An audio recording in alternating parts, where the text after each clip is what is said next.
The elementary path to personalized learning and customized learning began during the 2015-16 school year. During that year, we provided background information that was shared throughout the year, beginning during our August in-service day. We also had a committee that was formed to develop a plan for personalized learning at the elementary level. This committee built background. We read books, including the Making Learning Personal book by Barbara Bray and Kathleen McClaskey. We attended conferences. We met monthly with the whole goal of having a 5-year plan that would be implemented during the 2016-17 school year. This 5-year plan was developed by a subcommittee over the summer and includes the district vision, an overview of where our elementary program is related to personalized learning, the areas of strength within our elementary program, and the areas of development that we need to have in place for personalized learning to become a reality. It was determined that there were 3 focus areas for subcommittee work during the 2016-17 school year and beyond. These 3 areas are planning for learning, instructional strategies, and scheduling, which would include time and place as related to personalized learning. In addition, the overall goal of our 5-year plan is to promote learner agency by creating authentic, meaningful, and engaging and deep learning experiences that prepare our learners to be successful scholars, producers, consumers, citizens, and leaders in the 21st century. After attending a workshop at the beginning of last summer, I decided to try flexible seating as a personalization strategy in my classroom this school year. Out went my student desk, and instead, the students use crate seats to store materials, sit on, and to write on. The students have wobbly stools, stability balls, and regular stools to sit on when working at the tables. During independent work, they choose from pillows and beanbag chairs to do their best learning. I have found that the students enjoy being able to move freely around the classroom and to have a voice and choice in their learning. Well, one of the ways we use personalization and customization in our classroom is that last year we got together as a 3rd grade team across the district, and we took the lessons from the everyday math curriculum and we created videos. We recorded ourselves teaching the lessons, and then we uploaded them into Google Classroom, which allows the students to also have their Google Classroom accounts, and they're able to go in and they are able to participate in each everyday math lesson at their own speed. So they are learning their math lessons every day, but it's more personalized because they can self-pace themselves. I like it because we can go at our own pace, and we can when we're done, we can just do our math boxes and just finish up. When we started thinking about giving the students more voice and choice in what they were learning about, we actually started by talking to parents. We gave them a survey to ask if there was anything that they wanted their children to learn that maybe were not things that they would typically learn in 5th grade, or things that they wanted to get better at. So we started with surveying them and then talking to them at conferences. And from there, we generated a list of different topics, pretty long, probably about 20 different things. And we also gave the students a blank line in case they had ideas for things they'd like to learn about. And we then surveyed the students and asked them to mark their top 4 choices. From there, we tried to give the students their first choice if possible, and they are in 3 different groups at this time based on, the most popularity. So they will be in those first exploratory groups for 6 weeks. The first 3 that we did were cursive writing, reader's theater, and then also a STEM group. So they're in those groups, and then after that, we're going to move into 2 different groups the next time. That would be, the next ones on the list that were the most popular, and trying to give everyone their first, second, third choice when possible. In 3rd grade, there are a variety of ways we are personalizing learning. One way is we are using Google Classroom and videos of math lessons and allowing learners to choose whether to use these resources to work through lessons independently or work with the facilitator. Each unit also has a project menu, giving choice in how they show the application of their learning. We are also allowing learners to choose the book they read from a series in guided reading. We use similar organizers and focus on the same skills, but they are able to choose the book that seems most interesting to them. We are also continuing to use a flipped classroom approach to math. In our classrooms, learners have the choice or are directed to a learning mode that helps them acquire the needed information best. Possible ways to learn could be traditional instruction with the facilitator, videos, Google Docs, and independent learning using the computer. The elementary level will continue to explore, look at curriculum, learn about its learning, look at scheduling, and develop community awareness about personalization.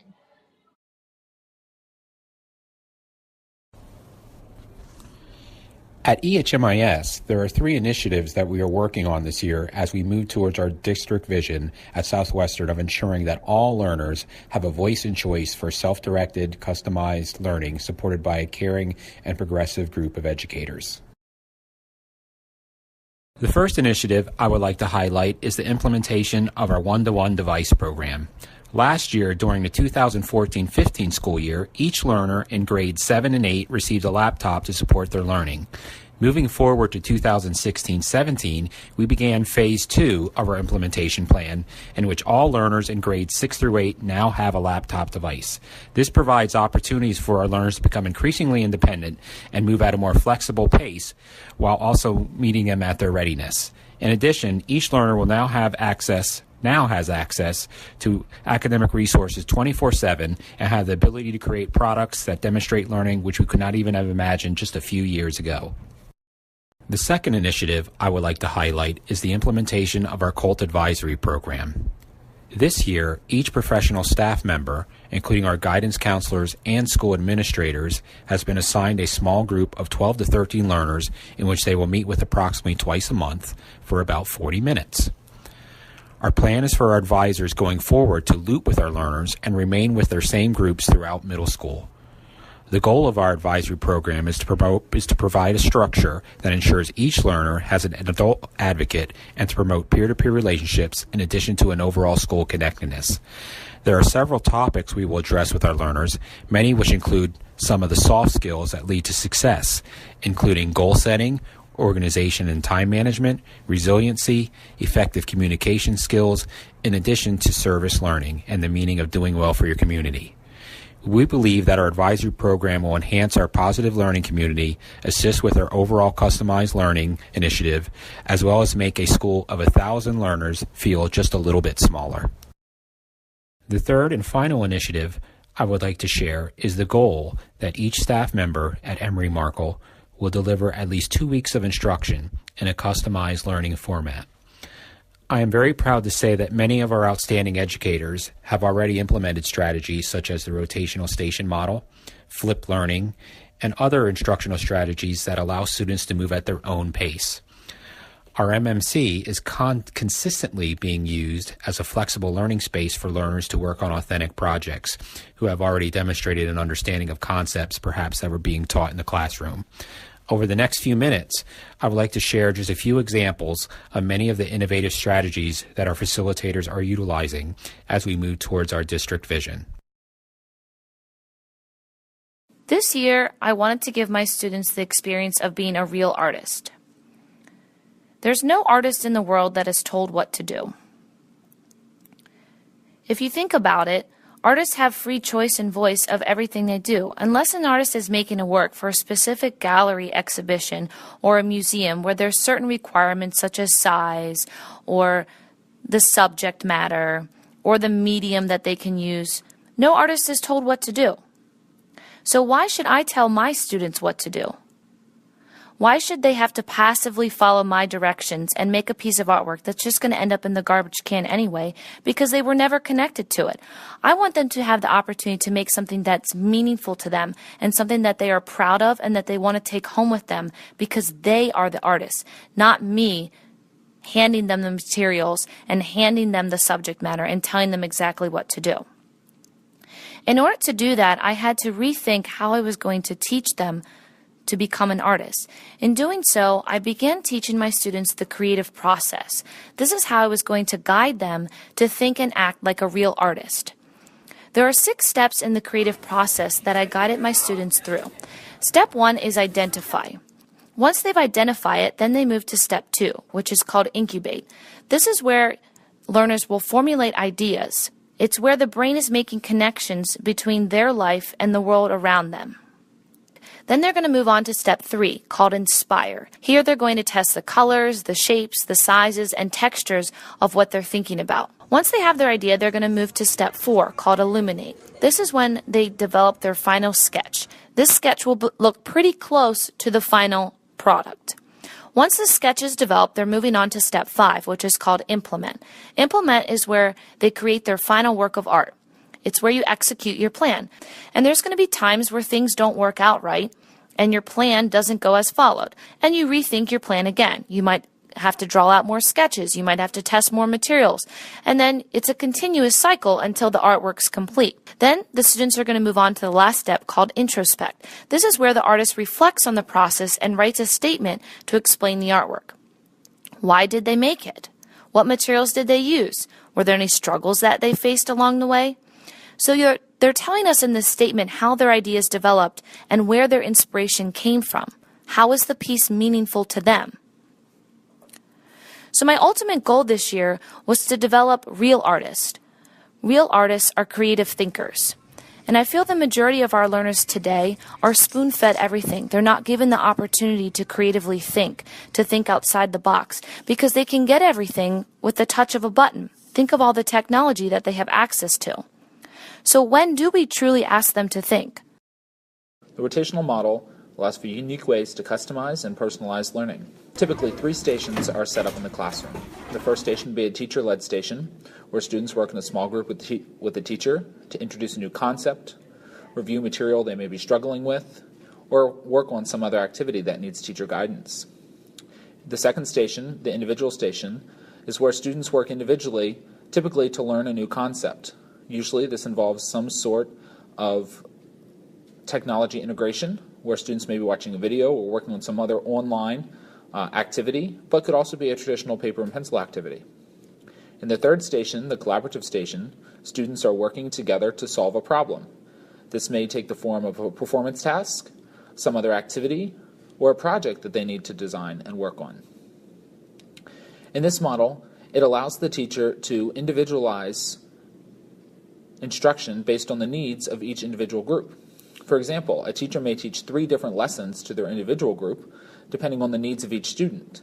They may start with a group that, through some assessment, has been determined to struggle with the material, and move on to provide more practice and support with that group than they would in future groups.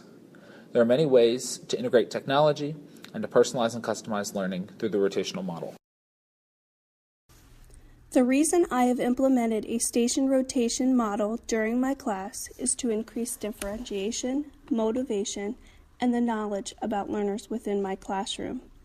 While using this model, I am more aware as to how learners are performing on various educational skills or tasks, and I have been able to tailor my instruction through various types of groupings. Stations have helped to provide multiple exposures or acceleration of skills. During the teacher station, I find that learners are willing to share more with me in a small group setting rather than as an entire class.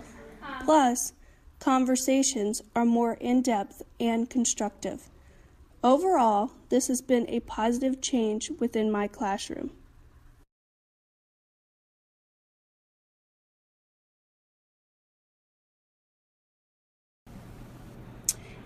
We are taking a 3-pronged approach to personalizing learning at Southwestern High School.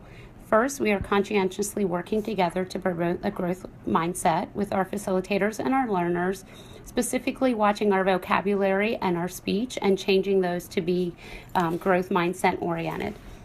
Second, we have goals and that we are working on to increase learner agency through goal setting and reflection and conferencing. Having these goals and working with those with our students will have them take more ownership in their learning, progress monitoring their own learning, and then setting some goals for further growth. Our third approach is we are implementing 3 types of blended learning at the high school. This year, we now have 11 courses which are blended, meaning that our learners come to school for part of the course, and that they also have work time where they do not need to be here, that they can be collaborating with their peers or working on their own project-based learning.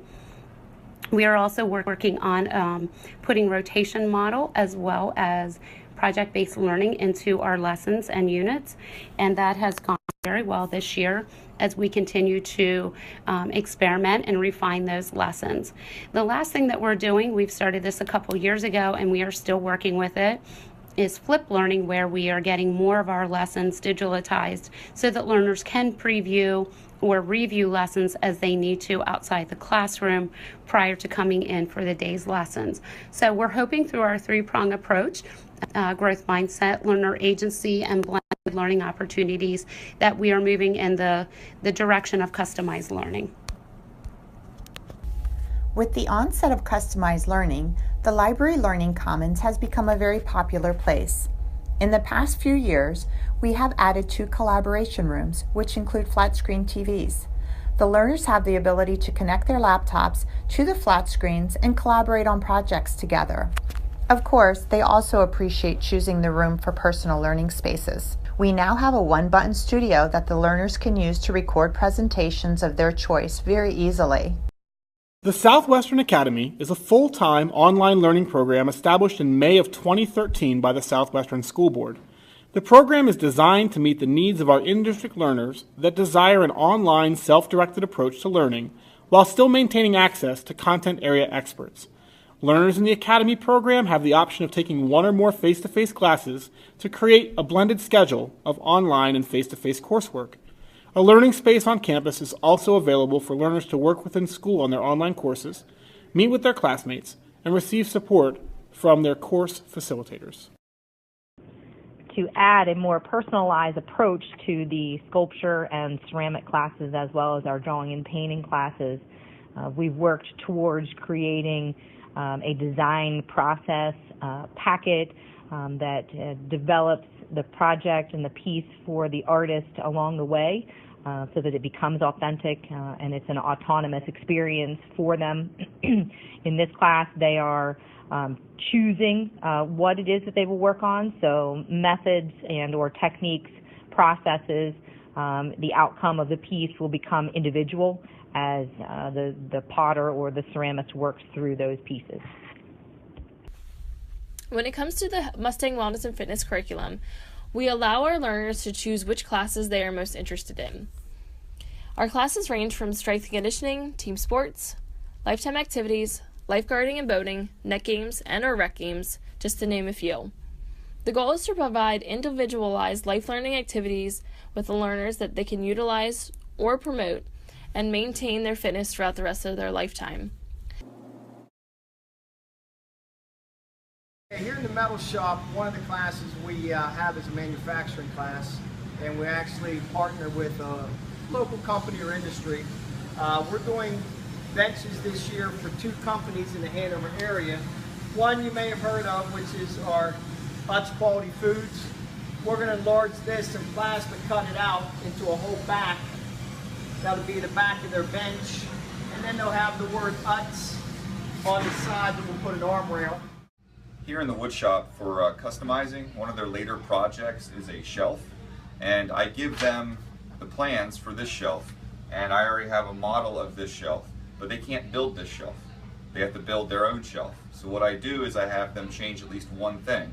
Now that means that for some students, if they struggled so far in the class, they can make it 1 inch wider, 1 inch taller. For those students that found the class to be easy, what they'll have to do is they could build a second shelf, or they'll turn it into a gun rack, whatever suits their needs. So it's customizing to each of the students' needs, and I can kind of monitor that everyone's at least doing a shelf, but everyone's shelf is going to be different. Everyone's shelf is customized to their own needs, which is why we do things, or we build things ourselves, so that it fits our own needs.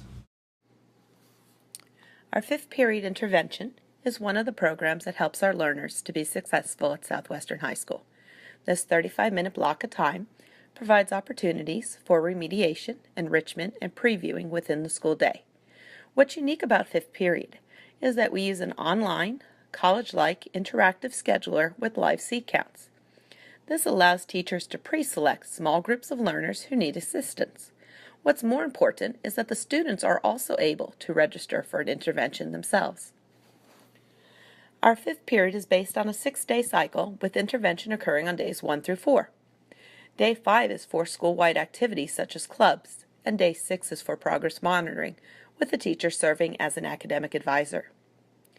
The students who are not in need of intervention are able to register for good standing activities such as open gym, movie room, and study hall. Juniors and seniors are eligible for early release if they are in good academic standing and have parent permission. In conclusion, our learners are successful because the fifth period provides timely interventions in a small group setting during the school day. This year, I decided to change my academic statistics class to a blended learning style, where we meet face-to-face many days, but they also have the opportunity at least once or twice a unit to work outside of the classroom at their own time and pace. In that same class, we use the rotational model at least once a unit, which allows the students a small group setting to clarify or extend understanding. Finally, problem-based learning and real-world simulations are often used to model statistical concepts. I always encourage risk-taking in my classroom. If I push my students to take risks, then I believe that I need to as well. Trying new methods and models is a risk for both me and my students. My students are challenged to be more independent learners and have to be more active in their learning. It creates a different style of thinking and planning for me. Also, it forces me to embrace the idea that lessons and methods may not go perfectly and to grow from that. It is not a perfect process. Each time we try a different method, such as rotational model or problem-based learning, there are certain things that don't go well or at least could go better. It is a constant process of trying, reflecting, brainstorming or problem-solving new components, and then trying again. But not only do these methods help my students, but it also shows them how to take risks and problem-solve through those risks. All learners have a voice and choice for self-directed, customized learning supported by a caring and progressive network of educators.